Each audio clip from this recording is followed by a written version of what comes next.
Cool. So we've done the outline now. What we'll do next is develop more specific sections, and may as well start with the hose and the hose reel and the handle up the top here. So because there's some pretty obvious circular or elliptical shapes, what I might do is I'm just going to go in and grab my ellipse tool. And by the way, I've created a new layer as well, so I'm working on a new layer above the outline that I created before. And we can see that this matches up pretty nicely with a few inconsistencies or a few irregularities, which could be fixed up through rotating slightly. So this will just, depending on how long I mess around with it, hopefully I don't mess around with it too long, but the idea is to get this shape to act as that reel, and I'll make some cuts. Cool. Does the trick. Then I can duplicate it if I just hold Option or Alt. Then what I can do is make a duplicate, cut some more out of it, just the edges, and I'm left with the other piece that makes the inside circle, and that sort of makes it look like it's got that sort of thickness there. Awesome. I could even get really creative now and drag that whole piece, or both of those both of those paths, and see if it could do the trick of this one. If I just squash it a little bit, might work.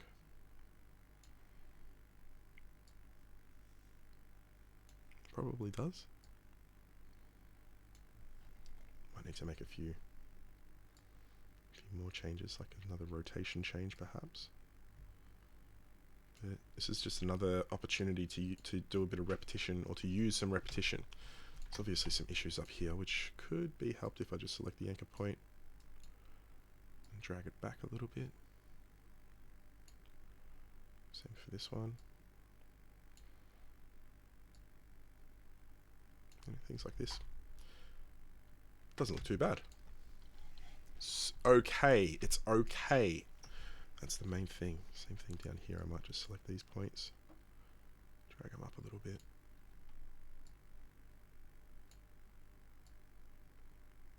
Just being cheeky with the content you've already made. All right, already done a little piece of the reels, so I'll just keep going now, and obviously I'll need to make some new strokes eventually. So we just look for our sort of key areas that would make sense to kind of continue a line from. So obviously right here we've got the handle of the hose, and the handle of the actual unit. So two things going on here, and obviously the braking line is right through here. So that's a pretty logical place to pick up from. And I'll just make a little bit of a handle because it might have a slight little curve.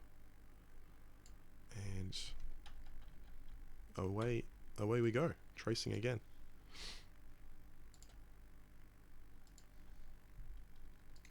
So I'm working in 1 point black stroke, as you can see. For the moment, I'm just going to keep everything the same width, not worrying too much about my profiling or my width management. That can come later. The idea initially is to just get those lines in. Firstly, we need the lines there before we can start making them thicker or thinner. There's other lines as well, like up here. What I might do, because when we've got curves, and sort of soft transitions from one face to another, what often helps to sort of suggest that, because we can't put in this sharp line or this sharp corner, if we don't see it, what often helps is sort of like a tapered stroke.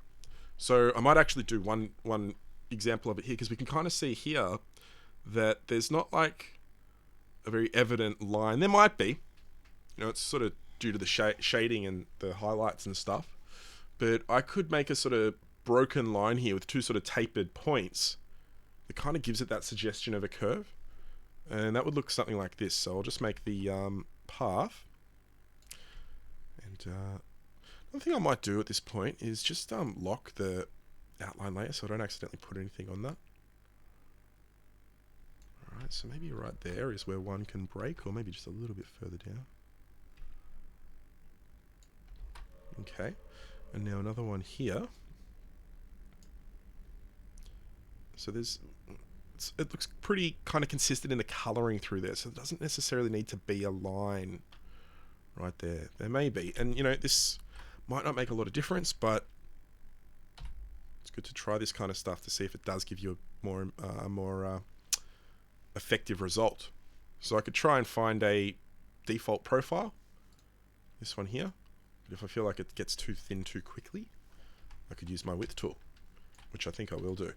I'm going to go in and just get my width tool. There it is there. I might make the width start from about, or stop right about here. And then just drag that to a point. Same thing for this one. Now if I want that to taper a little bit more, I can just drag this down a bit. And that looks pretty good there. So see how that sort of just gives you that kind of suggestion of a sort of soft corner or a soft edge. Those sorts of things really help make a line illustration look like it's got that sort of 3D form. You know, if you're tracing like a cube or something, it's of course super easy just to do the hard edges and the hard corners. But yeah, often we're not working with a cube. Often we're working with something that's got a little bit more curvy action going on. Anyway, continuing. You'll come into problems like this where it might have the little edge of the stroke popping out a little bit. You can fix that up with the width tool. If I just go into the width tool again, and I'm just going to bring out the width of the point so that it just sort of finishes before the edge. Anyway, I'll continue just making some basic strokes now. I won't get into the profiling too quickly or too early. Yeah. And other things to consider, I'm stopping this one here rather than continuing it because this is a line that kind of breaks the plastic and the metal. So why would I continue this line like up here or down here? I should make a new piece which follows the sort of, well, obviously follows the lines, but sort of is more mapped to the element or the unit or the object itself, or the part of the object. This situation here where I'm going into a point that's already there, it wants to connect to it, I'll just click away from that point and then spacebar, I'll drag it back into that space. Goes to white, snaps to white, shows you that I'm in the right spot, and then I can continue with this path rather than having it joined to an existing path. Alright, so the inside of the handle.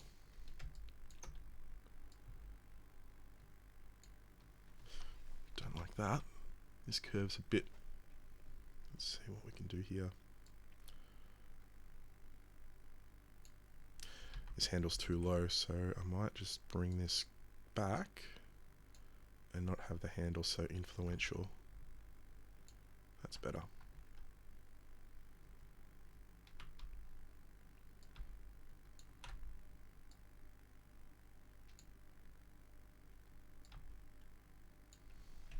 Okay, that should be okay. All right. And I'll finish that one there. Again, like that. Could keep, oh, actually I could keep going with it. I could make it that. Slightly different to what was happening up there. I'll focus on the top parts first. So here's another one where we could do like, doesn't necessarily need to connect right there. What I might do here is I'll make the line and I'll make one going back here, but I'm not putting it right into the corner. See that? It's not right in the corner. I could do the old profiling again. If I get the profile of this one here, you sort of see how it just kind of gets into those places, but doesn't connect, and it sort of suggests that like there's a little bit of, that it's not super hard. It sort of gives a bit of softness, which is funny considering the strokes look really sharp, but it's just sort of what happens in a way. All right, so now I'll do the break between the two sides of that handle, or the inside and the sides facing the camera. You can see there's another sort of line as well that sits alongside it.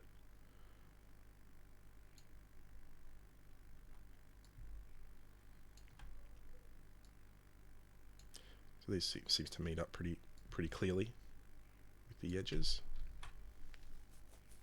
But here, this might be another one where I could put in a bit of width tool, get that to finish at a point. It just sort of helps to show that it's not super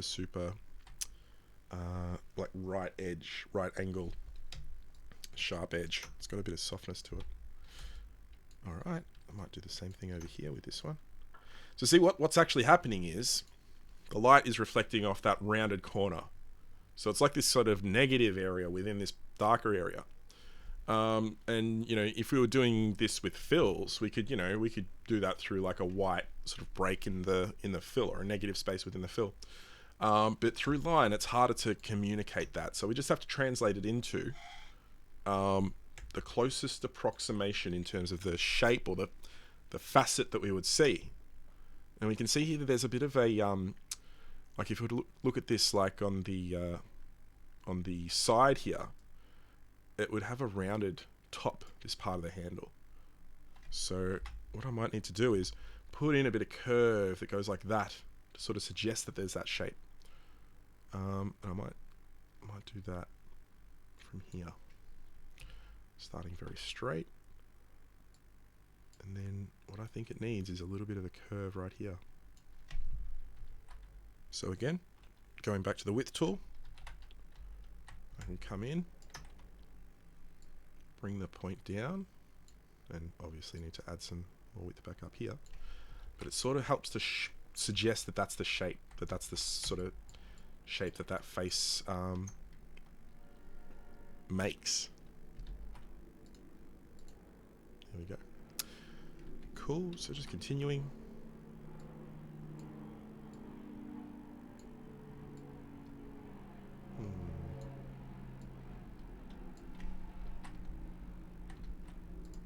Always good to zoom out and check the looks a bit thicker than everything else, doesn't it? Let's go to 0.1, let's bring it back to 0.1 or 1 point. That's better. Anyway. Now I won't do as much profiling because I want to just get the lines in, so I'll just ignore that for the next little while, and I'll continue just to trace the lines that I see. Another thing I could probably do here is maybe put a subtle corner in that, subtle curve in that corner. I think that matches up a bit better. Same with this one. Should be a bit higher.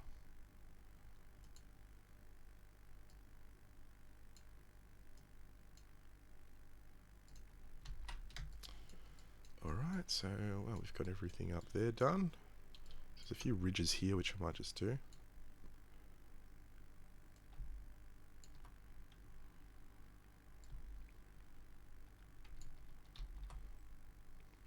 Don't know if I like that right there. Let's bring this handle back. That's a bit better. Could I copy that and reuse that? Yeah, probably could. So I'll just make a couple of cuts with the scissors.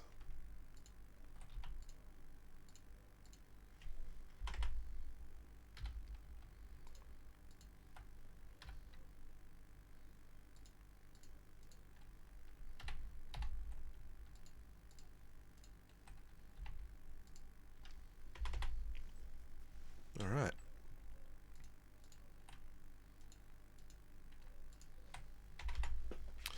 And let's do that line that goes through the middle here. Looks like there's a bit of a bevel on the base of that handle, so that might be suggested through a little sort of curve like that.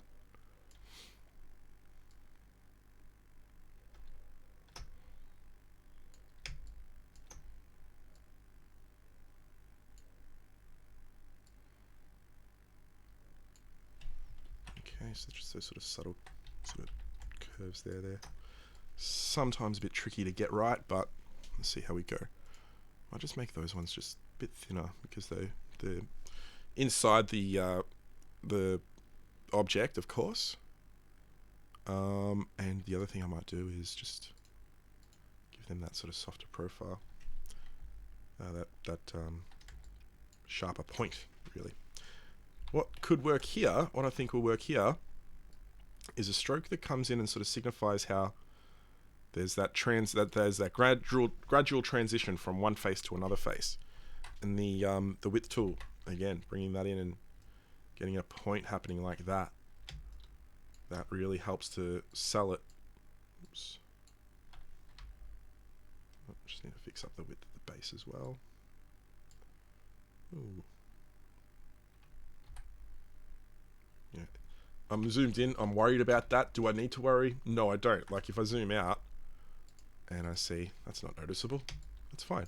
So see how that works? See how it sort of gives you that indication that it's sort of gradually changing from one face to another face, or one side to another side.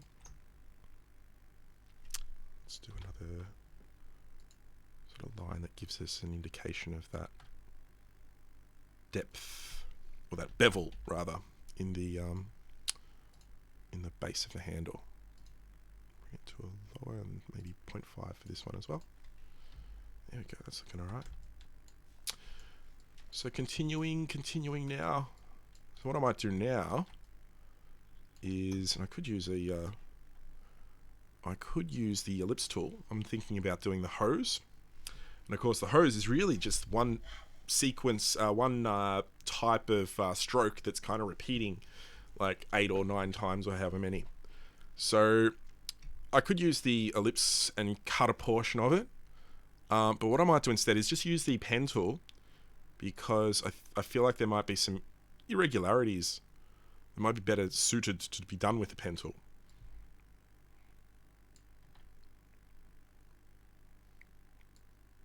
Alright.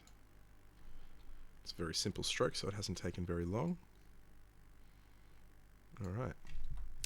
So I've got one. Now, I could take that and copy that, which I might do, or I could do the next one and then maybe copy both of them. Because if it was just the one, it's going to look very, very regular. And we can see that there is some, irregularity. It looks very regular, but there is some irregularity. We can see the base here. Some might be a bit more tightly coiled. Some loops might be tightly coiled. And sort of clinging tighter to the spool. So don't have quite as much, or aren't as lower on the photograph. So it might help to put a few different ones in. So I'm going to make the next one now. And actually before I start it, I'll just zoom in. But what I could do is make, of course, a copy and then make adjustments to that copy. Doesn't need to, and it probably shouldn't be an exact copy. Some more, variation might really help make it look more accurate. Okay, so there's the next one. Now I'm in this darker part now, so I might just go into my photograph layer and look at the other version and see if there's any details that are more. I might just use this one for the next little while, because I can just sort of see those lines more clearly. See the difference there? It's not really showing anything new, it's just showing things more clearly. So, yeah. Alright, now I've done that first. Ooh, need to lock it, of course, after I select a different photograph. So let's just lock that again. Oops, I'll turn that back on. There we go. There we go. Alright, so I'm just going to copy these ones here over to here. Maybe position them more closer to where they need to go. But then I'll need to start going into the anchor points and dragging them to different locations, or the segments themselves I could even do as well. And yeah, get them to work for those new spots, or those new locations.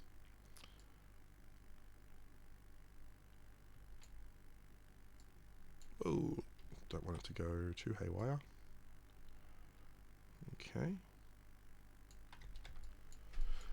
That looks okay. Let's do this top part now.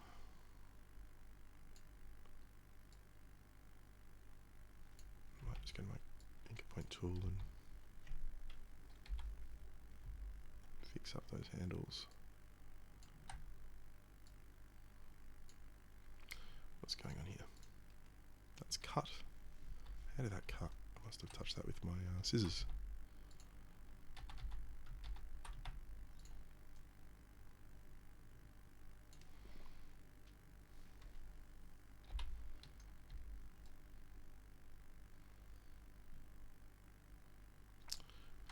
Okay.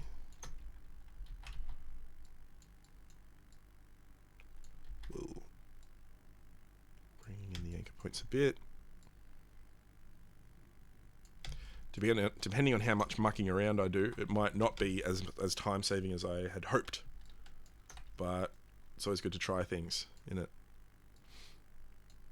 Alright, let's just move that over a bit. Now this needs to come down. So maybe it hasn't saved too much time. But now that I've got 4, I might copy all of them again. Oops. And fill out much more of that space. So you can see it does a pretty good job, like automatically, without even any adjustment. It seems to work pretty well. So that's the top half that's kind of matched up nicely. The bottom half needs to be adjusted, obviously, which is fine. I can do that now.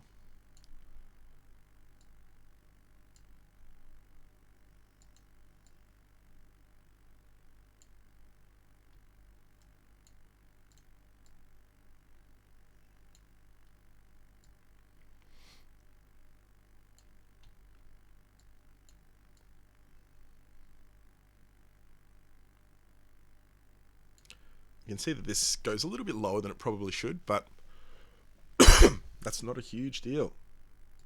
Not a huge deal. Okay.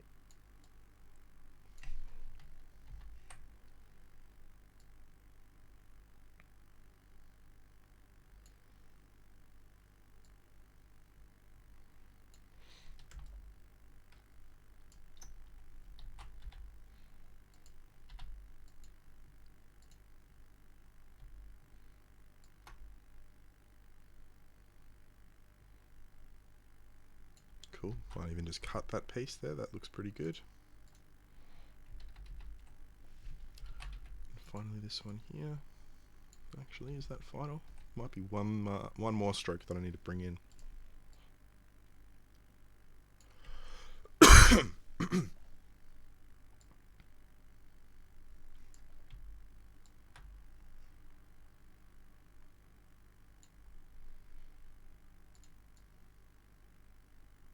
All right. Let's cut that there. Now, I need to make a few snips up here as well. One there. Oops, if it's done that, undo. Might need to bring that to the top. Well, no, it should be at the top, or it should be above that one. Sometimes it just likes to, like it's doing right now, give you the wrong option. Okay. Again, really wants to be cut, this guy. Alright. So, getting there now, hey. Let's turn the photograph off at this point and see how we're going. So I'll just look at this part, don't look at the whole thing. Of course, I've only been working here, but that looks okay. Now, there's more sort of consistency now. We can see that there's, like everything's looking very regular because everything's pretty much the same thickness. I've started to work with a little bit of profiling up here, but obviously that needs to be applied much more throughout other areas. And of course I need to do much more sections and fill in more sections. But this is definitely a start. So the next video I'll do will have more of this area covered, and we'll talk about profiling in more detail.